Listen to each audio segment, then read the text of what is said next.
Market Mantra. Market Mantra. Market Mantra. Market Mantra. Market Mantra.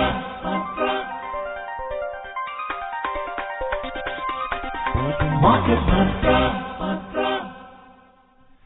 Good evening, listeners, and welcome to this weekend edition of Market Mantra, in which we give you a complete update on the economic news of the day.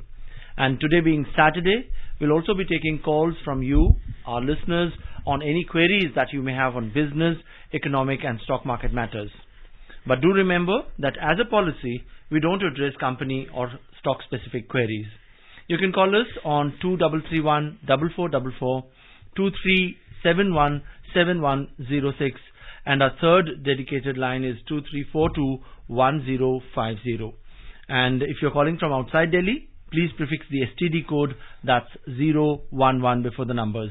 I am S. Rangabashyam, and with me is my co-anchor in Hindi, Harsh Ranjan. Good evening, Harsh. Good evening, नमस्कार। हाजिर हैं market मंत्र के एक और ताजा अंक के साथ। इस कार्यक्रम में देश विदेश की आर्थिक खबरों का जायजा लेते हैं, साथ ही नजर डालते हैं प्रमुख शेयर बाजारों के चढ़ते उतरते ग्राफ पर कि कैसा रहा ये हफ्ता। दिन शनिवार का, और आज के दिन हम अपने श्रोताओं को आमंत्रित भी करते हैं कि वो चाहें तो अर्थ जगत से संबंधित, शेयर मार्केट से संबंधित, अपने इन्वेस्टमेंट से संबंधित कोई भी सवाल हमसे सीधे पूछ सकते हैं। 3 टेलीफोन लाइन्स हमने खोले हुए हैं आपके लिए। नंबर्स हैं 23 31 44 44, 23 42 10 50 और 23 717 106। ये 3 नंबर हैं। दिल्ली के नंबर 011 एसटीडी कोड के साथ इन्हें डायल करें और आपके सवालों का जवाब देने के लिए, जी हां, जिनका आपको रहता है इंतजार, मार्केट मंत्रा एक्सपर्ट शरद कोहली जी उपस्थित हैं हमारे साथ स्टूडियो में। बहुत बहुत स्वागत शरद आपका। नमस्कार हर्ष, नमस्कार रंगा, और सभी श्रोताओं को मेरा दिल से अभिनंदन। Now let's begin today's edition of Market Mantra with the headlines in English. The top stories. Prime Minister Narendra Modi says government aiming to invest 110 lakh crore rupees under the National Infrastructure Pipeline in coming years. And in the stock markets, key domestic indices logged gains of more than 0.5% in the week ended yesterday. Sensex finishes above 59,800 points, while Nifty settles above 17,450 level. प्रधानमंत्री नरेंद्र मोदी ने budget उपरांत webinar में आज कहा कि सरकार आने वाले वर्षों में अवसंरचना क्षेत्र में 110 लाख करोड़ रुपए खर्च करेगी। घरेलू शेयर बाजारों में इस सप्ताह बढ़ोतरी रही। सेंसेक्स 59,800 और निफ्टी 17,450 के ऊपर।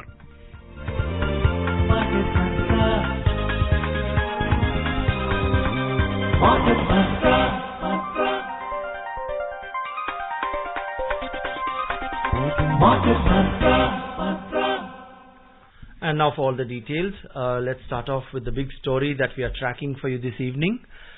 Prime Minister Narendra Modi today said that this year's budget will give new growth energy to the infrastructure sector. Mr. Modi said infrastructure development has always been an important pillar in the process of a country's development. The Prime Minister said this while addressing the post-budget webinar on infrastructure and investment, improving logistics efficiency with PM Gati Shakti National Master Plan. The Prime Minister said under the National Infrastructure Pipeline, the government is aiming to invest 110 lakh crore rupees in coming years. The Prime Minister added that this is the time for new responsibilities, new possibilities and bold decisions for every stakeholder. He said that today's average annual construction of national highways has almost doubled compared to before 2014. He added that unfortunately after independence, modern infrastructure was not given much required emphasis. Talking about the Gati Shakti National Master Plan, he said it is going to rejuvenate India's infrastructure and multimodal logistics. He said this is a great tool to integrate economic infrastructure planning and development. Sharad, indeed, infrastructure is a major focus area for any government, and especially for this government in the last 8 to 9 years. Yes, I think the National Infrastructure Pipeline, Ranga, has created a revolution in the country. I mean, it has addressed so many things with a single tool, I would say. The problems of unemployment, the problems of overall consumption, pumping liquidity into the economy, providing impetus for growth in the economy. And we should not forget, an unsaid message which the Prime Minister has tried to convey is that infrastructure development has got a multiplier effect. Every 1 rupee put into infrastructure, some analysts say it's got 5 times, but my analysis says it's got an 8-time multiplier effect. It can do wonders, it can do magic. And if India has to move to a $5 trillion economy, and then to a $30 trillion economy, and then to becoming a developed economy for that matter, which can be even sooner than that, I think a very sound infrastructure is a key feature of any developed economy for that matter. That's true. 2 collar भी हमारे साथ रंगा जुड़े हुए हैं रेवाड़ी से। जयपाल हैं। जयपाल जी, आपका स्वागत है। मार्केट मंत्रा टीम को नमस्कार। जयपाल जी, आपका स्वागत है। आप सवाल पूछ सकते हैं। हाँ जी सर, मेरा सवाल ये है कि पैसे पर जो सीनियर सिटीजन है उसको कोई टैक्स देना पड़ता है कि नहीं? ऐसा कोई प्रावधान है क्या टैक्स के लिए? जयपाल जी, सीनियर सिटीजन के ऊपर टैक्स लगता है, ऐसा नहीं है कि टैक्स नहीं लगता। जो सीनियर सिटीजन है उनकी जो टैक्सेबल लिमिट होती है वो 3 लाख रुपए होती है, और जो सुपर सीनियर सिटीजन होते हैं जिनको हम 80 साल से ऊपर के कहते हैं, उनके लिए जो सीमा होती है वो 5 लाख होती है। अब तो जो अगले साल से जो नई रिजीम आ रही है जयपाल जी, उसमें 7 लाख रुपए, आपको पता है जो लोग नई रिजीम चूज करेंगे 7 लाख रुपए के टैक्स पर माफी है। तो बिल्कुल सीनियर सिटीजन पे टैक्स लगता है, पर एक आम सिटीजन के मुकाबले उनको कुछ रियायतें मिलती हैं, कुछ डिडक्शंस में भी रियायतें मिलती हैं। जैसे आप 80D की हम बात करें, जहां पर मेडिकल के लिए आप मेडिकल इंश्योरेंस के लिए प्रीमियम दे सकते हैं, तो बाकी के टैक्स पेयर्स 25,000 पर ये 50,000 तक निवेश कर सकते हैं। तो ऐसे कुछ राहतें सीनियर सिटीजन्स के लिए है, बाकी टैक्स उन पर लगता है। जी, Right. Let's move on and take our next caller. We have Yogesh joining us from Delhi. Good evening, Yogesh. And what's it that you'd like to talk about? Good evening sir. सबसे पहले शरद जी को होली की बहुत बहुत बधाई, पहले दे रहा हूँ एडवांस में जी। और दूसरा सर, हमारा सवाल ये है कि एक जो एसेट क्लासेस होते हैं अलग अलग तरीके के, रियल एस्टेट, इक्विटी, और एक एसेट क्लास होता है ऑल्टरनेट एसेट क्लास। तो ये ऑल्टरनेट एसेट में क्या क्या मीनिंगफुल चीजें आ सकती हैं जो एक रिटेल इन्वेस्टर के लिए फायदे की हो सकती है? योगेश जी, आपको भी होली की बहुत बहुत बधाई। हम चाहेंगे आपके लिए होली का त्योहार ये खुशियां लेकर आए। देखिए, ऑल्टरनेट एसेट क्लास हम जब टर्म यूज करते हैं तो हम उसको रिलेटिव टर्म्स में यूज करते हैं। मतलब आप मान लीजिए, हम अगर शेयर्स की बात कर रहे हैं तो हम ऑल्टरनेट एसेट क्लास में उसमें बैंक के फिक्स डिपॉजिट्स हो गए, या पोस्ट ऑफिस की स्कीम्स हो गई, या म्यूचुअल फंड्स हो गए, उन सब का इसमें जिक्र कर देते हैं। और अगर हम उनकी बात कर रहे हैं तो ऑल्टरनेट एसेट क्लास ऐसा कोई एक विशेष क्लास नहीं है, ये आप रिलेटिव टर्म्स है। मतलब इसको आप ऐसे समझिए कि अगर आप एक एसेट की बात कर रहे हैं तो दूसरा एसेट आपके लिए ऑल्टरनेट एसेट क्लास बन जाता है। बाकी मुझे नहीं पता आपके दिमाग में ऑल्टरनेट एसेट क्लास को लेके कोई विशेष नाम याद आ रहा है या कोई विशेष ऐसी चीज याद आ रही है, तो बात अलग है। बाकी जितने भी एसेट क्लासेस आपने भी नाम लिए और इसके अलावा भी जो बाकी हैं, उन सब में जब हम उसके अलावा किसी दूसरे की बात करते हैं तो उसको हम बाकी ऑल्टरनेट एसेट क्लासेस में कुछ लोग क्या करते हैं कि उसमें जैसे पेंटिंग्स हैं, कुछ लोग वॉच कलेक्शन करते हैं, कुछ लोग तो पहले तो क्रिप्टो करेंसीज को भी ऑल्टरनेट एसेट क्लासेस में लेते थे, कुछ लोग और कोई कीमती वस्तुएं जैसे कुछ लोग पर्ल्स वगैरह इकट्ठा करते हैं, उसको ऑल्टरनेट एसेट क्लासेस में ले लेते हैं। और इस टाइप के जो एसेट्स होते हैं जो कि अनकस्टमरी होते हैं, उनको कुछ लोग ऑल्टरनेट एसेट क्लासेस में ले लेते हैं। बाकी इसको रिलेटिव टर्म्स में देखा जाता है। अगर आपके दिमाग में कोई विशेष एसेट क्लास है जो घूम रहा है और आप चाहते हैं मैं उस पर व्याख्यान करूं, तो आप उसको अगली बार जरूर पूछिएगा। Sharad, now we are talking about alternate investment opportunities and different asset classes. But as you said, paintings or pearls or any of those things. Tell us about the liquidity. Are they equally liquid as say a stock or a gold? Or there is issue with liquidity or selling a painting, for example? They are not as liquid as other asset classes. They are not like a share which you just log into your Demat account and you just press a button and it's sold. But people who do trading in this, for some of them it's very liquid, because if I'm a paint collector or if I'm an art collector, I know where to sell it. So I would obviously go there and I know who are the people who are the connoisseurs of this. I mean, who are the people who like buying and selling. So for them it's easy. Once you get into the trade, you find where it is traded. But of course, as a layman, when you sit outside the ring and you feel that it's not very liquid, which is the truth also, it's not as liquid as the usual asset class. But then when you take the deep dive into the asset, you will find that it's not that difficult to liquidate, because otherwise those people would not be collecting with themselves. That's true. Yeah. Well, let's move on and take our next caller. We have Bharat Bhushan joining us from Delhi. Good evening and welcome to Market Mantra. नमस्कार रंगबचन sir जी नमस्कार. Sir को भी नमस्कार. नमस्कार Bharat Bhushan ji. Sir आप पिछले हफ्ते नहीं आए थे सर. हाँ जी हाँ जी, मेरी गैर हाजिरी लगी, उसके लिए क्षमा चाहता हूं. जी अपना सवाल पूछिए. सर हम आ रहा हूँ सर. स्वर्णिम चतुर्भुज योजना और एक जो भारत में नदी जोड़ों की योजना सर, उसकी कार्य कितनी प्रगति पे है सर. और दूसरा सर, हालांकि मैं आलोचना नहीं करूँ सर, रेलवे में काफी सुधार हुए हैं सर, ऐसी बात नहीं है, विश्व स्तरीय चीजें बनी है, परंतु उसके बावजूद सर इसमें थोड़ी सी और सरकार को मेहनत करने की जरूरत है, जिससे कि लोग इतने पैसेंजर भर भर के जाते हैं सर, बकरी मुर्गी की तरह भर भर के. ट्रैफिक वॉल्यूम पे बात कर रहे हैं जी हम. आपका सवाल समझ गए. स्वर्णिम चतुर्भुज योजना के बारे में. स्वर्णिम बड़ा शुद्ध हिंदी भारत भूषण जी इस्तेमाल करते हैं, बड़ी खुशी होती है. गोल्डन क्वाड्रिलेटरल की बात कर रहे हैं हम. जो दर्शक बहुत ज्यादा शुद्ध हिंदी नहीं समझते हैं उनके लिए बिल्कुल बहुत एडवांस स्टेज पे भारत भूषण जी.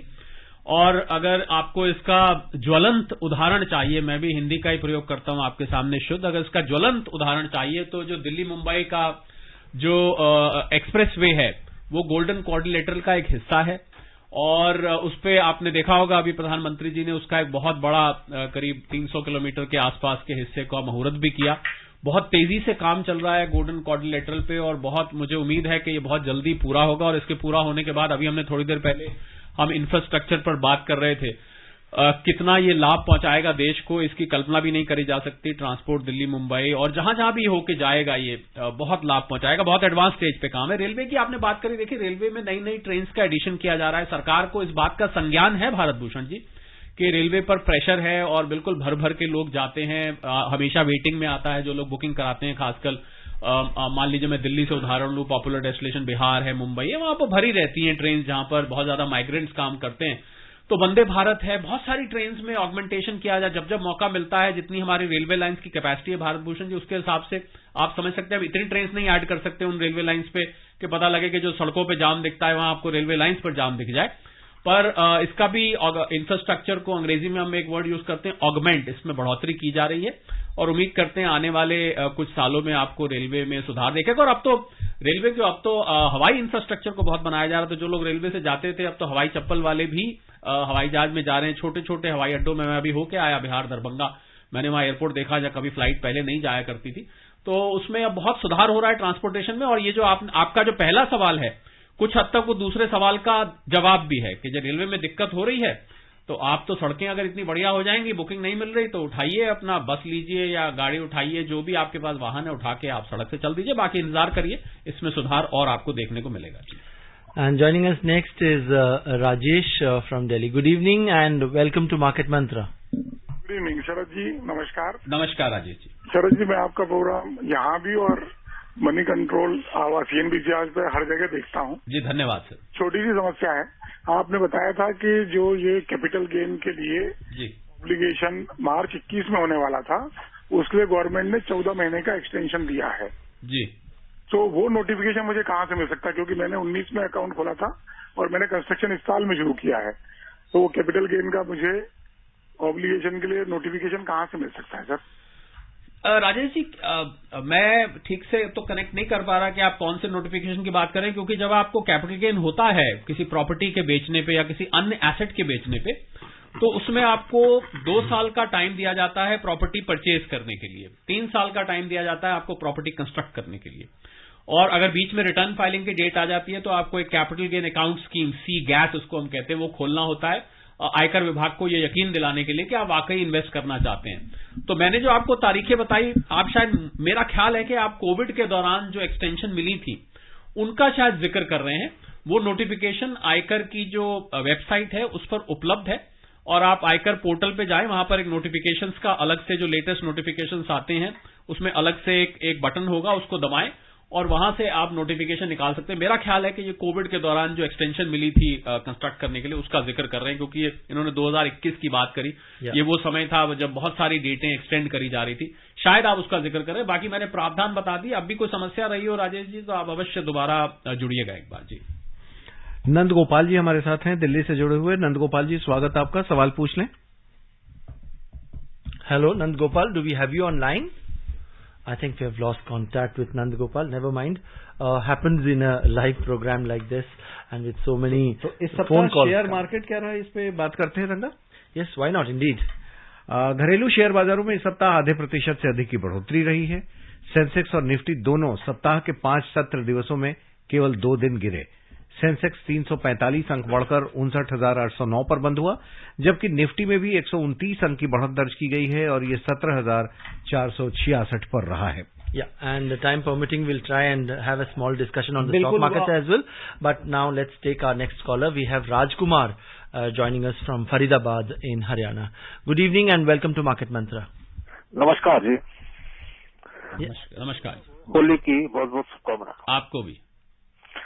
सर मेरे 2-3 सवाल हैं छोटे छोटे। जी। हम लोग की एफडी है तो उसमें हमारे जो है, हेलो, हाँ जी, हाँ जी, हमारी एफडी है तो हमें हर साल G15 फॉर्म भरवाया जाता है, वो हमें भरना पड़ता है। ये बताइए हमें कौन से महीने तक भरना पड़ेगा, मतलब मार्च अप्रैल मई तक भरना पड़ेगा। दूसरा सवाल ये है कि आरबीआई की पूरी हाल ही नियम है, एक जैसा नियम है, और बैंकों में हमें जब इंटरेस्ट मिलता है कोई 7% दे रहा है, कोई 7.25, कोई 7.5, कोई 8, जी, क्यों होता है? और एक छोटा और सवाल साथ में ये बता दीजिए कि मार्केट में पैसा लगाना गोल्ड में ठीक रहेगा क्या? चलिए राजकुमार जी, आपका पहला सवाल है एफडी से संबंधित। तो एफडी आपने पूछा कि उस पे पैसा लगाना ठीक है कि नहीं। 7.25% पे जो हम एफडी पे पैसा लगाते हैं, बैंक कम क्यों देते हैं? जी, देखिए, बैंकों ने ब्याज की दरें बढ़ाई हैं एफडी पर भी। ये बात सच है राजकुमार जी, आपकी बात में काफी दम है कि जिस रफ्तार से रिपो रेट बढ़ा है और जिस रफ्तार से लोन की दरें बढ़ी हैं, उस रफ्तार से शायद डिपॉजिट की दरें नहीं बढ़ी। वहां पर बैंक कई दफे थोड़ा सा धीमी रफ्तार पकड़ते हैं उनका जो स्प्रेड है उसको बढ़ाने के लिए, और वो वेट भी करते हैं क्योंकि रिपो रेट निरंतर ऊपर जा रहा है। पर अब मुझे लग रहा है आज की हम डेट में देखें तो काफी हद तक जो एफडी के रेट्स हैं वो रैशनलाइज हो चुके हैं। आपने एक और पूछा था कि फॉर्म कब जमा करना पड़ता है। मैं आपको सलाह दूंगा कि आप उसको 31 मार्च से पहले ही जमा कर दें। आप चांस नहीं लें, जो आपको अगर 15H वगैरह की आप बात कर रहे हैं उसको आप पहले जमा कर दें। तीसरा आपने पूछा कि स्टॉक मार्केट में पैसा लगाना ठीक रहेगा कि नहीं रहेगा। तो मेरी स्टॉक मार्केट में पैसा लगाना, हम तो कभी भी उसके लिए मना नहीं करते हैं कि आप पैसा ना लगाएं, बस सिर्फ ध्यान ये रखना होता है कि जब आप नए हैं और आपको शेयर मार्केट की जानकारी नहीं है, या यूं कहूं कि अगर आप मार्केट मंत्रा निरंतर नहीं सुनते हैं तो आपके पास जानकारी हो सकता है थोड़ी सी कम रही हो, तो उस पर थोड़ी जानकारी हासिल करें, किसी एक्सपर्ट की गाइडेंस में करें और फंडामेंटल और टेक्निकल एनालिसिस को पूरी तरह से समझ के आप निवेश करेंगे। थोड़ा थोड़ा करके निवेश करेंगे, एक साथ नहीं करें जब मार्केट गिरे। बहुत सारे नियम है इसके राजेश जी, राजकुमार जी। मैं अगर शेयर मार्केट में पूरा का पूरी आपको प्रक्रिया और उसके पीछे सिद्धांत बताऊं तो बहुत लंबा डिस्कशन हो जाएगा। तो जो मैंने बातें बताई आप उन पे ध्यान देके और निवेश करें किसी एक्सपर्ट, और शुरू आप म्यूचुअल फंड से कर सकते हैं अगर आप चांस नहीं लेना चाहते हैं। जी, right. Now let's go across to Mumbai where we have Gopal joining us on the program. Good evening, Mr. Gopal, and what's it that you would like to talk about? जी, मार्केट में देखो, नमस्कार सर। मैंने पीछे संडे जब हरदीप थे तभी मैंने सवाल पूछा था, तो उन्होंने कहा कि ऑर्डर्समैन से बात होने ये आपको करना चाहिए। तो सर मैंने आरबीआई में जो कंप्लेंट दिया था ऑर्डर्समैन के थ्रू दिया, 3 महीने से मेरा उसको रिमाइंड दे रहा हूँ, दे कैन नॉट रिप्लाई। मेरा रिफंड है बैंक से मेरा अटका हुआ है और रिफंड नहीं आ रहा है। तो मैं एक्चुअली ऑर्डर्समैन के थ्रू ही कंप्लेंट दे रहा हूँ। 3 महीना हो गया, 3 बार मैंने रिमाइंड किया है, कोई रिप्लाई नहीं दे रहा है आरबीआई का ऑर्डर्समैन। Yes, Sharad, what would you say?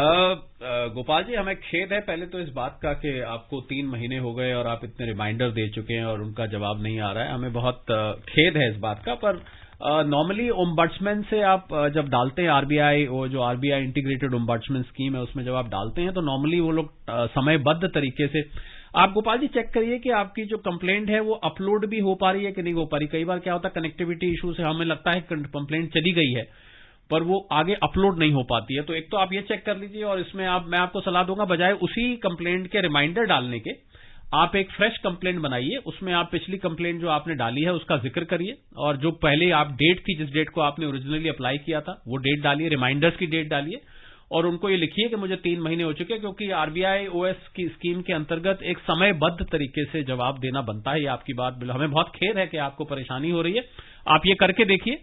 अगर ये नहीं होता है तो फिर आप दोबारा फोन करिएगा, हम इसका कोई और विकल्प आपके लिए ढूंढ के रखेंगे। जी, आरपी उपाध्याय हैं दिल्ली से जुड़े हुए। नमस्कार, आप सवाल पूछ सकते हैं उपाध्याय जी। नमस्कार जी, सभी को मेरी होली की हार्दिक शुभकामनाएं। शुभकामनाएं so much and same to you. Doctor Kohli साहब को नमस्कार जी। साहब को मैं रेगुलर सुनता हूं, लेकिन सवाल बहुत कम पूछता हूं। तो मेरे 2 सवाल हैं कोहली साहब जी, कि ये जो सीनियर, मैं तो सीनियर सिटीजन हूँ 75 ईयर्स प्लस, ये 15H और 15G जी, इसके FD वगैरह में जो भरना पड़ता था जी, तो वो अब भी नए रिज्यूम के हिसाब से भरना आवश्यक है या नहीं? और दूसरा सवाल ये है कि नए रिज्यूम के हिसाब से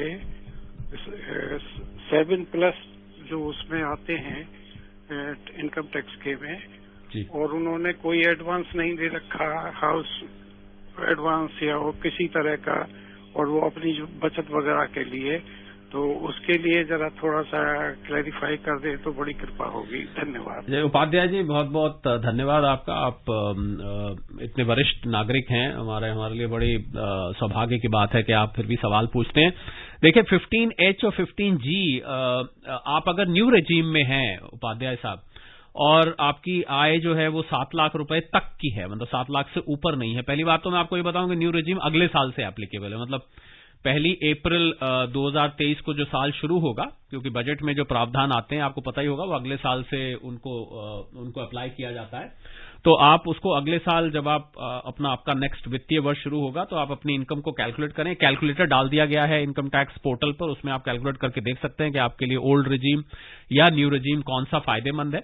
अगर आपको लग रहा है कि आप 7 लाख के अंतर्गत है और आपकी इनकम टैक्सेबल नहीं है, तो फिर बेशक आप 15H 15G आप बैंक को जमा करिए। आप उनको बोलिए कि आप न्यू रेजीम चूज कर रहे हैं, उसमें नए फॉर्म्स में भी ये प्रावधान कर दिया जाएगा, और आप ये चूज करें तो बैंक आपका TDS उस पर नहीं काटेगा। दूसरा, इनका एक सवाल और था, इन्होंने कुछ पूछा था कि इनकम टैक्स रिटर्न से संबंधित इनका एक और कोई सवाल भी था कि 7 लाख से अगर ऊपर की इनकम है तो जी 7 लाख से ऊपर की इनकम है तो उपाध्याय साहब, उसमें तो फिर जो नया टैक्स का स्लैब आया 0 से 3 लाख, 3 लाख से 6 लाख, 6 लाख से 9 लाख, उसके अंतर्गत ही टैक्स कैलकुलेट किया जाएगा। जो 87A की एग्जेम्पशन है जिसमें 0 टैक्स है, वो 7 लाख तक के लिए है। जैसे ही आप 7 लाख की वो लक्ष्मण रेखा पार करते हैं तो आपको पूरा का पूरा फिर जो स्लैब के हिसाब से टैक्स है। पर उपाध्याय साहब, आप सीनियर सिटीजन हैं, आपके लिए तो पहले ही टैक्स के प्रावधानों में बहुत सारी एग्जेम्पशंस भी हैं सीनियर सिटीजन्स के लिए। पर पहले आप ये निर्धारित करें कि आप ओल्ड रेजीम फायदेमंद है या न्यू रेजीम, क्योंकि हमें आपका इनकम प्रोफाइल नहीं मालूम है। तो बहुत स्पेसिफिक सलाह तो तब दी जा सकती है जब इनकम प्रोफाइल पता हो। तो आपको अगर इसको कॉन्फिडेंशियल नहीं समझते हैं तो अगली बार आप फोन करके हमें अपना इनकम प्रोफाइल बताइएगा, तो हम आपको और ज्यादा स्पेसिफिक जवाब उपाध्याय साहब दे पाएंगे। बहुत बहुत धन्यवाद आपका कॉल करने। The next caller is mister Premchand from Delhi. Good evening and welcome to Market Mantra. नमस्कार जी सर। नमस्कार, अपना प्रश्न पूछिए। कोहली जी नमस्कार। नमस्कार प्रेमचंद जी। सर, मैं पूछना चाहता हूँ कि जो अपने जो बैंक लोन देता है वो लोन हमारे कि आप आरटीआई नहीं भरते, ठीक है, हम आरटीआई नहीं भरते। आप दोबारा एक बार पूछें, आपकी आवाज थोड़ी सी ब्रेक हो रही थी, कट रही थी बीच में।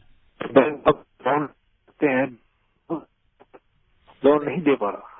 जी, आपकी आवाज ब्रेक हो रही है। आपका नेटवर्क मुझे लग रहा है इनका पूरा नहीं है। प्रेमचंद जी, बैंक तक तो सुनाई देता है, उसके बाद आवाज कट जाती है। I think we have lost contact. दोबारा ये कर लेंगे। शायद ये पूछना चाह रहे थे, मैं एक लाइन मेरे, शायद जहां तक मुझे समझ कि बैंक अगर लोन नहीं दे पा रहा है, तो देखिए बैंक का लोन नहीं दे पाना बहुत सारे कारणों से होता है कि आपकी एलिजिबिलिटी उस कैटेगरी में है कि नहीं है, कागजात पूरे हैं कि नहीं है, किस स्कीम के अंतर्गत आप, सिबिल आपका कैसा है, सिबिल कैसा है, क्रेडिट रेटिंग कैसी, आपने ऑलरेडी कुछ लोन ले रखे। बाकी क्योंकि हम ज्यादा अटकलें नहीं लगाते क्योंकि पूरा प्रश्न सुनाई नहीं दिया था। जी, रवि हैं हमारे साथ मुंबई से। रवि, स्वागत आपका, सवाल पूछ लें। हाँ, नमस्कार मार्केट मंत्रा टीम को और कोहली साहब। हाँ, नमस्कार। नमस्कार।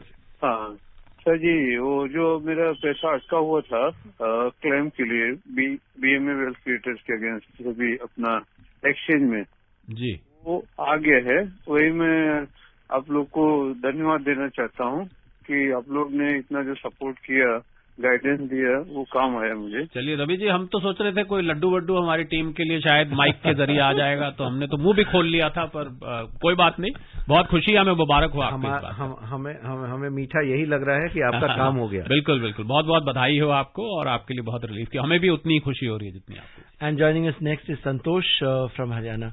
Good evening Santosh, and welcome to the program. जी शुक्रिया जी। हम ये जानना चाहेंगे कि जैसे शेयर मार्केट या कहीं अपना पैसा निवेश करना है, तो उससे पहले अपनी सेफ्टी के लिए हमको किन किन बातों का ध्यान रखना सबसे ज्यादा जरूरी होता है? ठीक है संतोष जी, देखिए बहुत अच्छा आपने सवाल पूछा है। अभी आपसे पहले भी एक श्रोता थे जो इसी बारे में जानना चाहते थे। जी बिल्कुल ठीक है, बिल्कुल तैयारी उसके लिए करनी पड़ती है। जैसे मकान बनाने के लिए नींव खोदी जाती है, उसका बेस बनाया जाता है, ठीक इसी तरह शेयर मार्केट में आने से पहले आपको टेक्निकल एनालिसिस, फंडामेंटल एनालिसिस, कुछ दिन आपको पेपर ट्रेडिंग करनी चाहिए। पेपर निवेश का मतलब है कि आप असल में पैसा ना लगाएं, आप अपने पास कागज पे लिख के रख लें। मान लीजिए मेरे पास 10 लाख है, तो आप उसमें से थोड़ा थोड़ा पैसा लगाएं, देखें वो पैसा कितना ग्रो किया है 15 दिन में, 1 महीने में, 2 महीने में, और किसी एक्सपर्ट की गाइडेंस में करें। और दूसरा, उसके लिए आप खूब पढ़ें। आप जितना पढ़ेंगे, जितना रिसर्च करके मटेरियल निकालेंगे, आप उतना एजुकेट होते जाएंगे।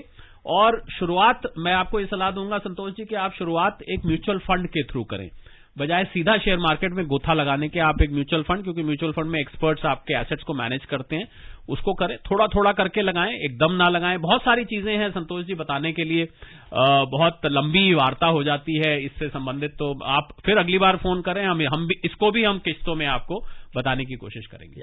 And joining us next is one of our regular callers on the show, Gurunath from Thane. Good evening and welcome to Market Mantra.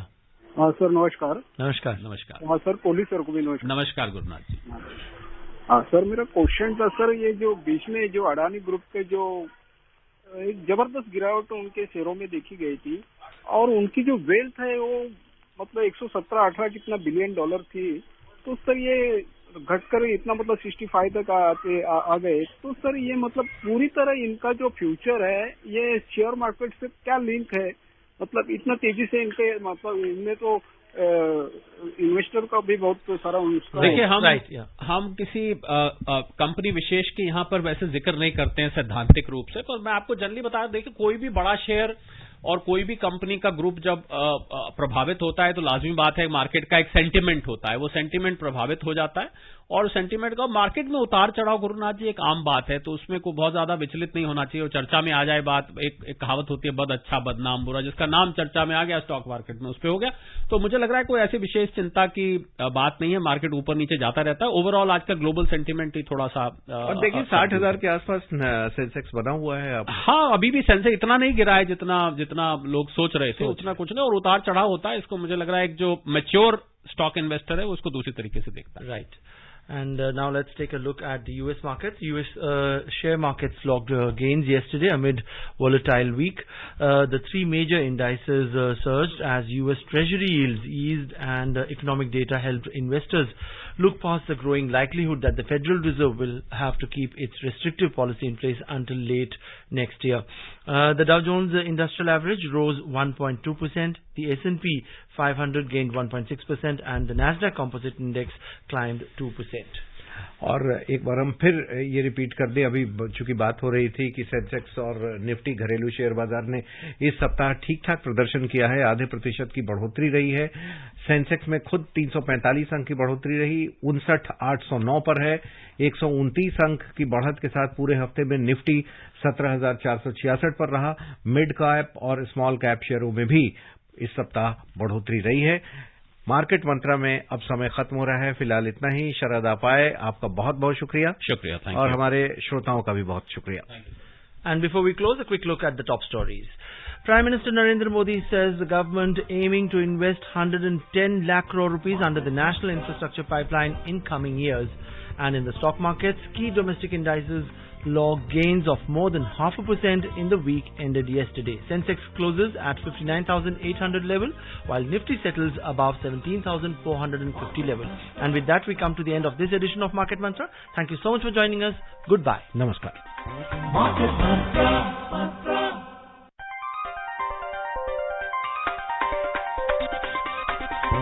Market Mantra.